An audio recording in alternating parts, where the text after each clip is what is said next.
Hey, beautiful shining star. So I love the way week five's workbook came out. First of all, I love the little workbook, notebook, sorry, with sunflowers. I'm huge on sunflowers. And I wrote story. So it says notebook, but then I wrote story so you could write your name. And the main thing is always creating everything for you. That's the main thing about scripting. The magic of scripting is that you are on your own self discovery journey. You're on a journey to who you are and what you love.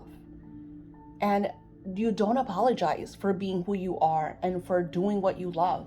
And if you don't want to do something, then you don't fucking do it, and that's okay. You know, perfect example. I have a client. She's been my client for like over 2 decades now, and we do have times that we kind of like take a break from each other. I feel like I just get to the point that sometimes I'm like, I tell her how it is, and then she's like, okay, I need a break from Daisy. She's being a bitch. Uh, but the thing is that with her, it's like she's very needy of getting predictions and wanting to know and wanting to know and wanting to know, and she'll ask you the same questions but like different ways. Like for example, she wants to know about her beloved, so she'll be like, well, what is my beloved thinking about me? Oh, well, when is he thinking about me? Well, if is he thinking about me now? Is he gonna think about me tomorrow? Like, it's the same question, but she'll like, and then what happens is what people don't understand when we get readings and we get stuff like that with spirit is the spirit gets annoyed. Because think about when we're getting readings, we are actually connecting with earthbound spirits. Unless you're connecting with the angels. That's why I love to connect with the mystics and the angels, because the mystics tend to see more. So these are like, elementals. These are, witches that have been here for a long time. The druids, like they give you like really in-depth knowledge and wisdom. But those type of readings are very hard to decipher because sometimes they talk in riddles. I have an angel that literally speaks like Yoda. And it's like if you don't hear him or write down exactly what he's saying, it's very complicated to understand. So I'm sharing all of this with you because there's times that I love my clients because, she pays me top dollar for my work. My readings, 45 minutes with me is $222. And give or take, if she does this a couple of times a month, and even though I give her deals, because I'll give her like 5 for this, I'm still getting off, a few $100s from her. But then I also look at the bigger picture, like she doesn't need that. So it's like I'm very honest, yeah, I love the money, don't get me wrong, but then it's like you don't need that.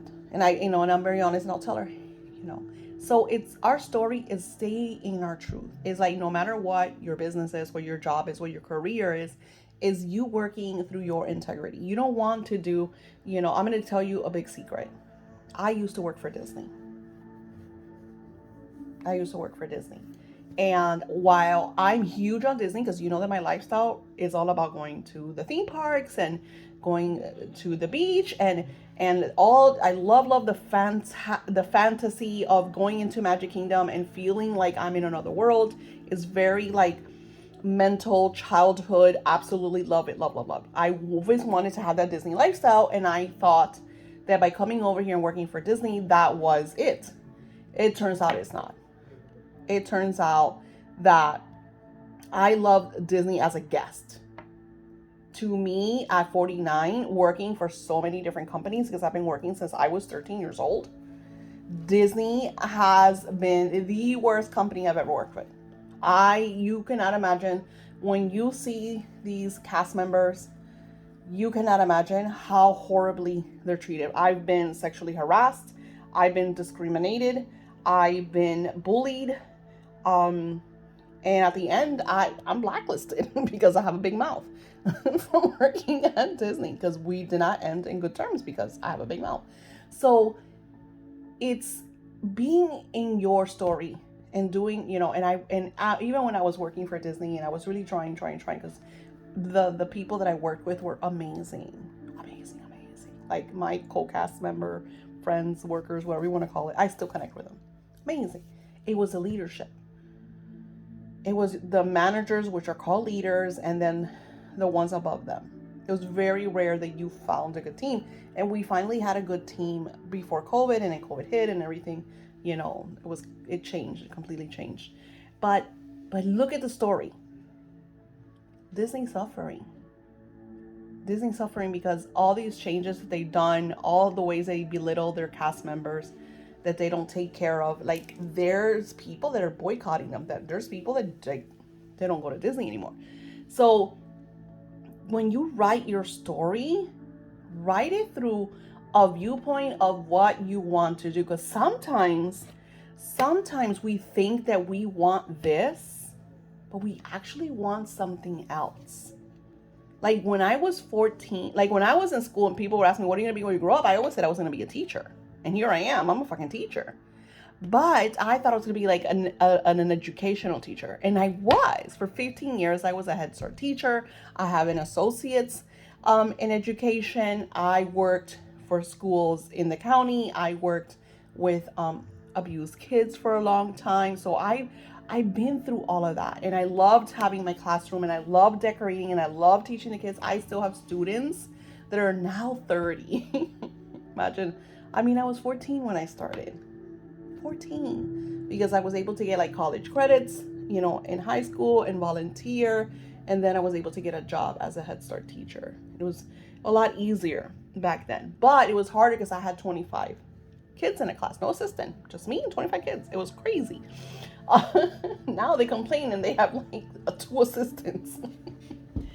But the point is, life is about chapters. Life is about a journey. Life is about living how you want to live and when you want to live it.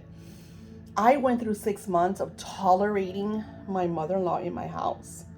And I'm, trying to tell you that I'm assertive, but I'm also understanding. So the first time that we sent her to rehabilitation, and then we were going to send her to her home, we felt bad because, of course, it's my husband's mother. So we felt bad and we brought her back, even though she was causing chaos, and it was just way worse. And, one of my last meltdowns, I was like, no, I made a promise. So what I do is I do declarations in my stories. I will declare this is never going to happen again. It's almost like a promise that I make to myself. Promise that I make to myself that this will not happen again. And this year that we're doing the scripting class is a pivotal year. I just did a predictions video for one of you guys. And one of the things that Spirit said was opportunity is knocking at our doors this year. And when opportunity comes and knocks at our door, we need to be fucking alert. Because let me tell you, usually these energies are once every decade, every 7 to 14 years, and you do not want to miss this energy this year. If you're my Patreon, I did the predictions for the Chinese dragon on my Patreon, and some of the things that was said is how to be alert. I talked to you about the manifesting stone that I was synchronized with a couple days ago, and how everything entwined. And that's what I'm teaching in my language of money class, is how to, you are building a relationship with money by having a certain language with that frequency, so money becomes part of you. So you're no longer chasing and going crazy and worried about this and that and the other, because money loves you and is a part of you, and you build this relationship. So I was, and again, going back to that reading, one of the things that I was expressing to this beautiful participant was, it just sometimes I'll go 1 or 2 weeks and not make a cent because everybody owes me money, because I took a week off and I'm just kind of catching up on my work. So I'm not, and then I do a launch, or, my books, my KDPs will come in, or a client will show up and pay me XYZ. So it's like, you get to the point that that no matter what, you're taken care of. You're taken care of. And you feel so good. I feel so good because I don't like credit cards because I so many years with credit card debt, and once I got over all that, I'm like no. But I do have a couple leisure credit cards of stores that I love. One of them being Victoria's Secret.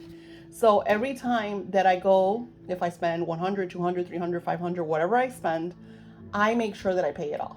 First, because my credit goes up. That's like one of the best ways to build credit. And second, because I love paying my bills. I fucking love to pay my bills. I love that when my light bill comes in, that I pay it. And then here's another thing. I'm old school. Don't like I get always, oh, go paperless, save the trees, and fuck you. Because go paperless to me means I forgot to pay the light. I almost got my light cut off a couple of weeks or months ago. I can't even remember. I think it was for like $70 because I had paid. Sometimes I'll pay extra. And I was short $68.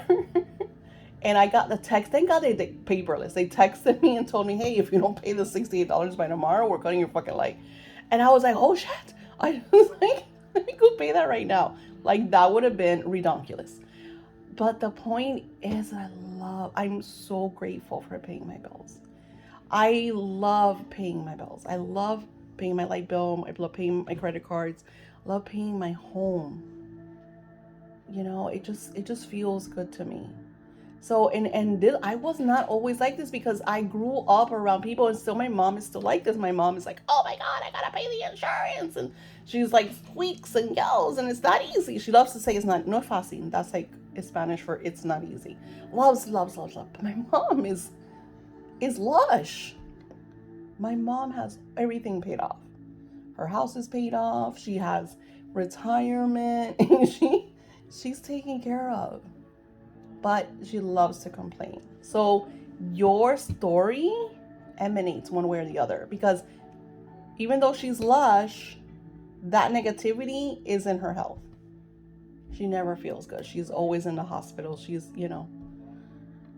she can never really go anywhere. Like I've been telling her, come over here, we're going to have fun. We're going to do this, we're going to do that. And she can't because of her health, or because she can't leave my brother alone because he has problems, So there's always, so when I find myself like the 6 months that I went with this chaotic situation, I got to a point that I had my diva moment, complete meltdown, that I got in my husband's face. I was like, this is it, this is done.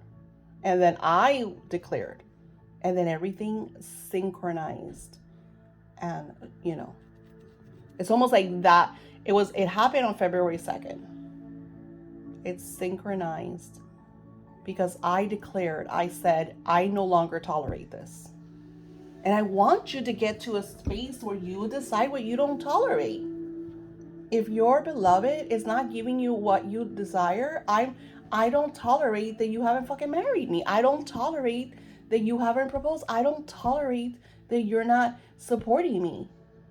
That you don't take me out on dates, or that you don't show your love. I don't tolerate it. I'm a fucking diva.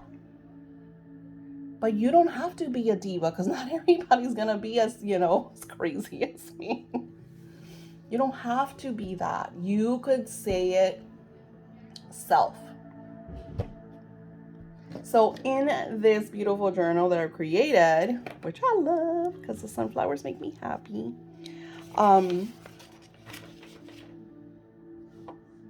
let's share what I wrote. I said, I write my story on almost a daily basis. I write it through many different formats, and I do.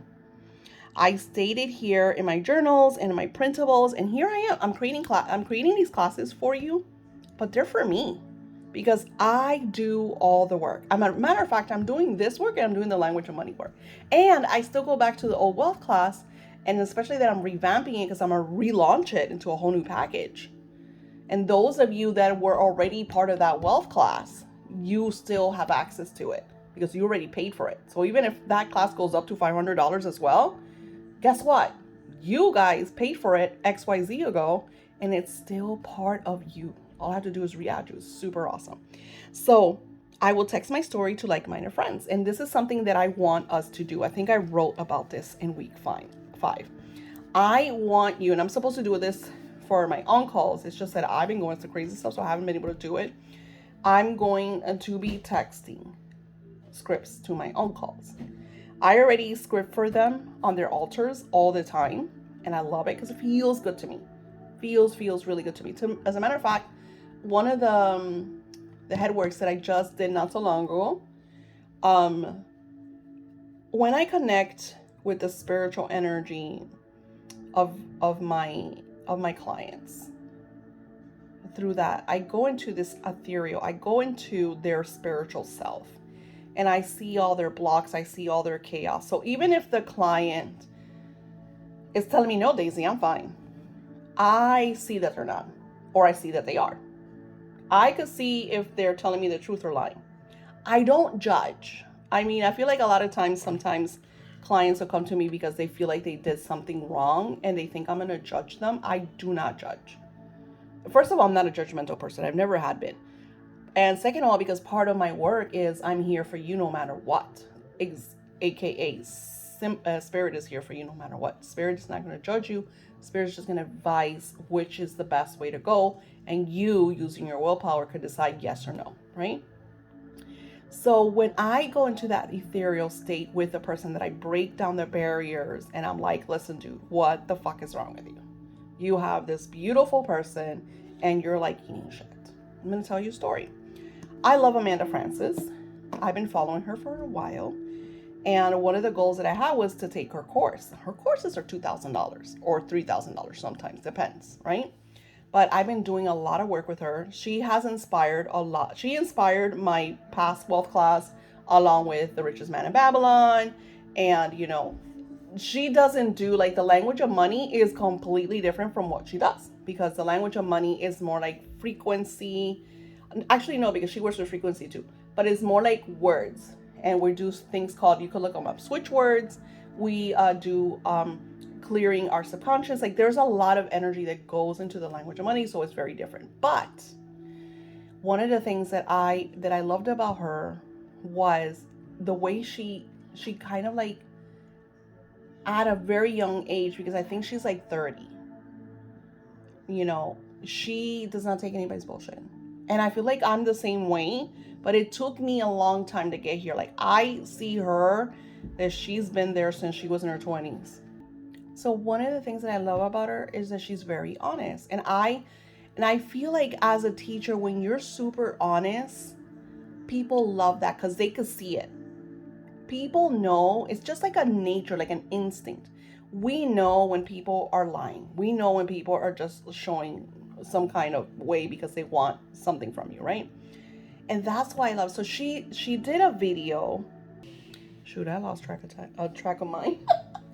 Well, anywho, she does these videos where she shares, like, her truth. She teaches through her truth, and I love that because I've been doing like this for like ever, you know, before I even saw her, you know. And I was like, wow, so beautiful. Like, I was like in a moment of like, I'm gonna send her love and blessings, because at such a young age she found herself.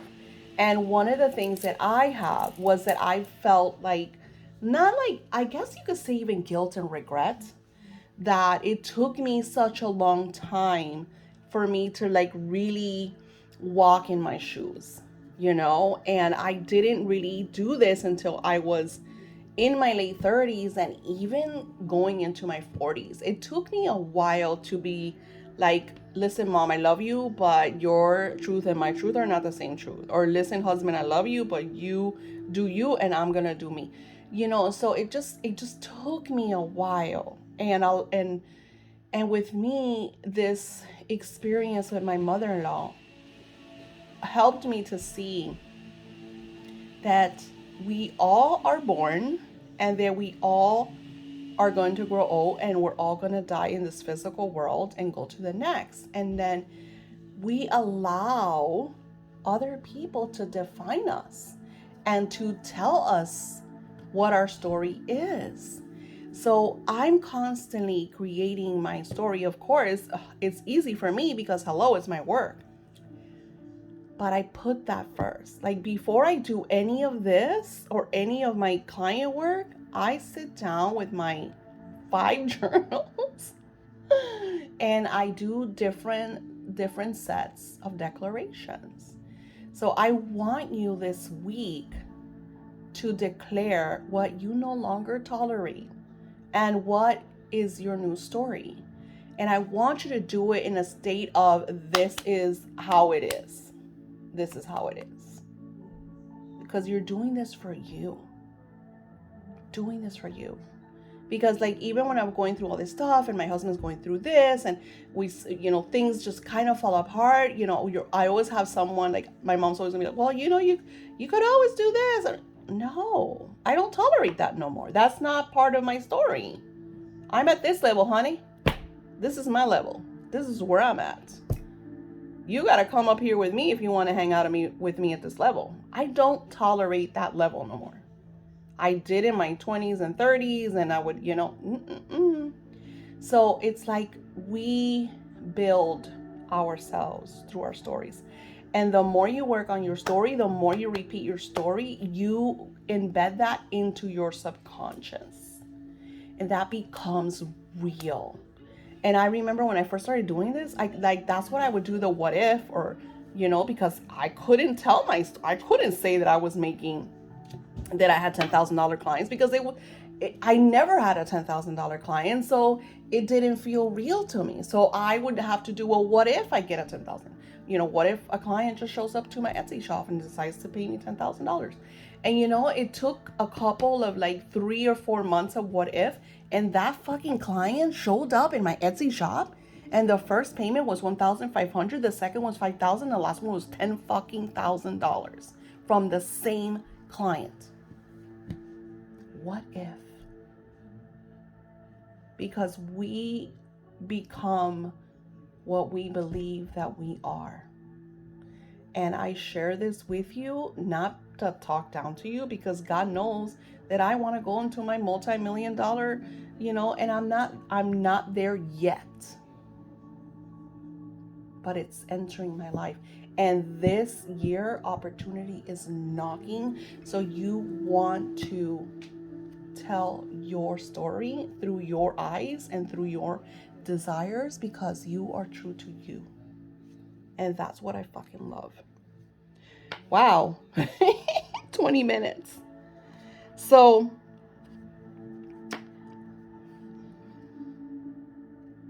here's so when you script for, like text script, like here I added, I share the magic of having others see you in the divine light. If I say Sally is such a lucky girl, she always gets what she wants. Did you hear, Joe, how Sally won the lottery?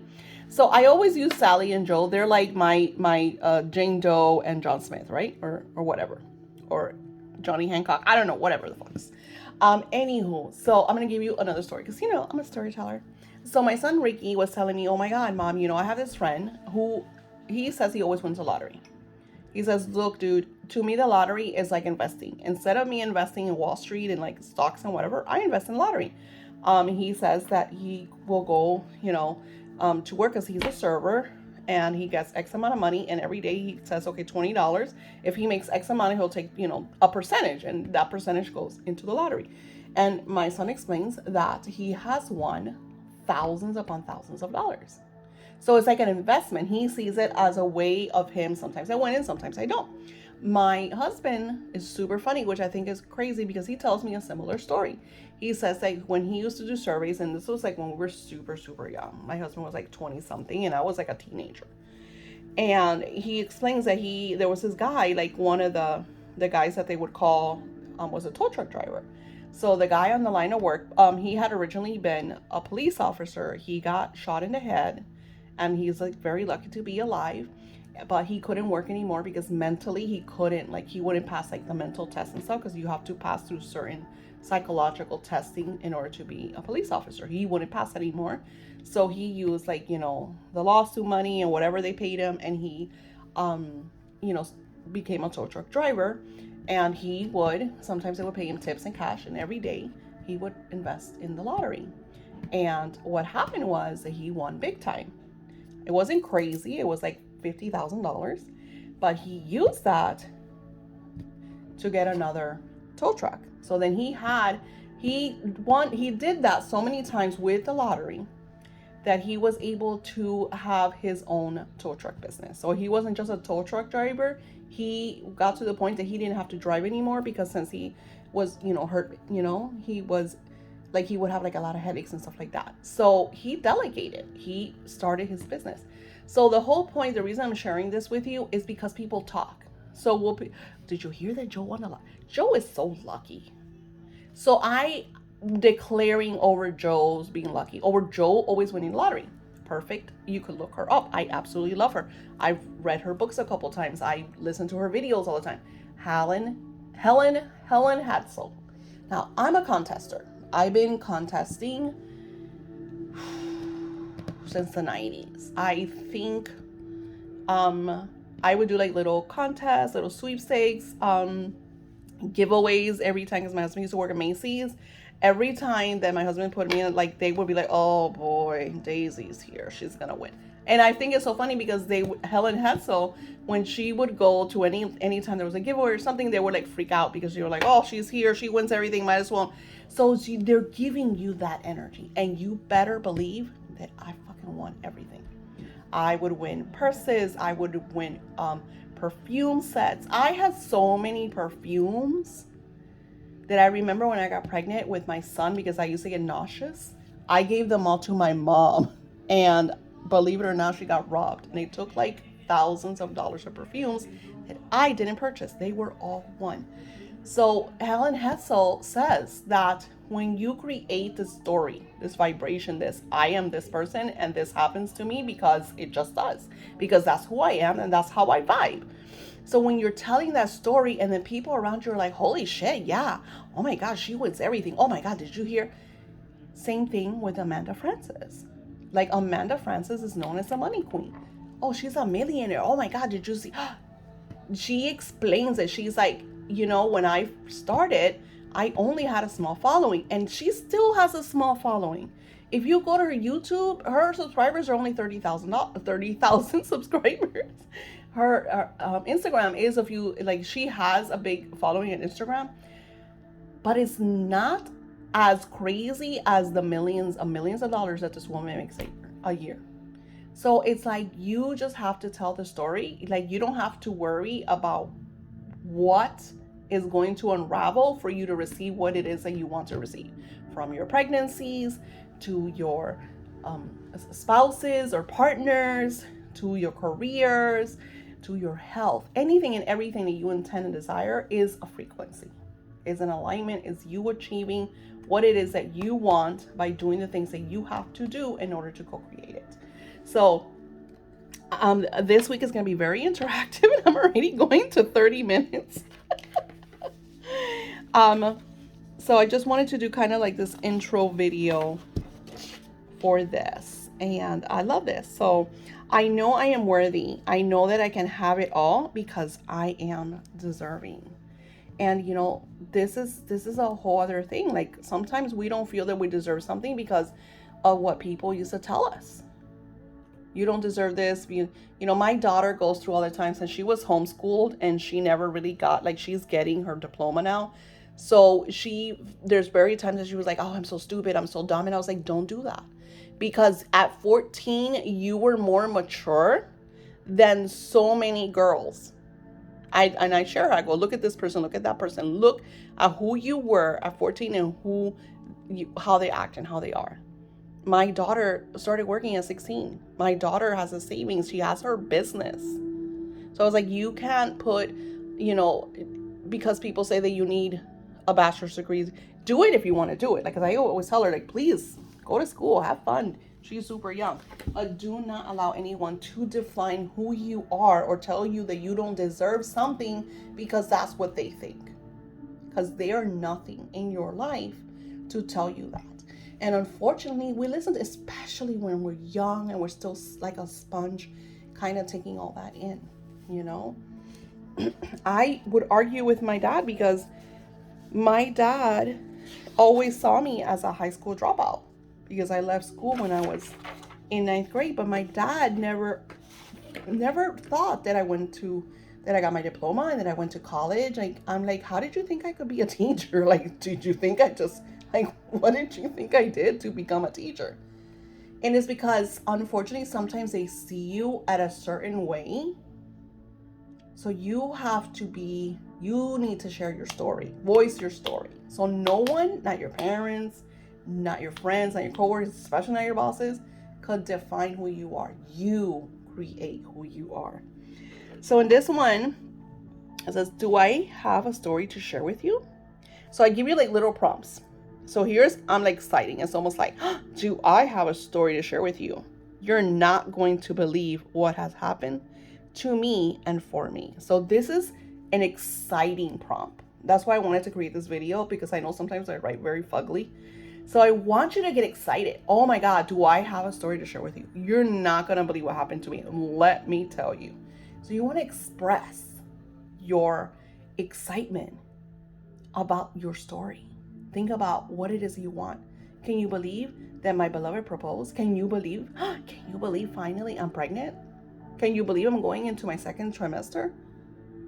Can you believe that I just made my first $1 million? Think about all the things that you want to manifest when you write that one. What does this mean to me? What does me having what I desire right now mean to me? How does this feel? How do I feel having what I desire right now? So this puts you in a future tense.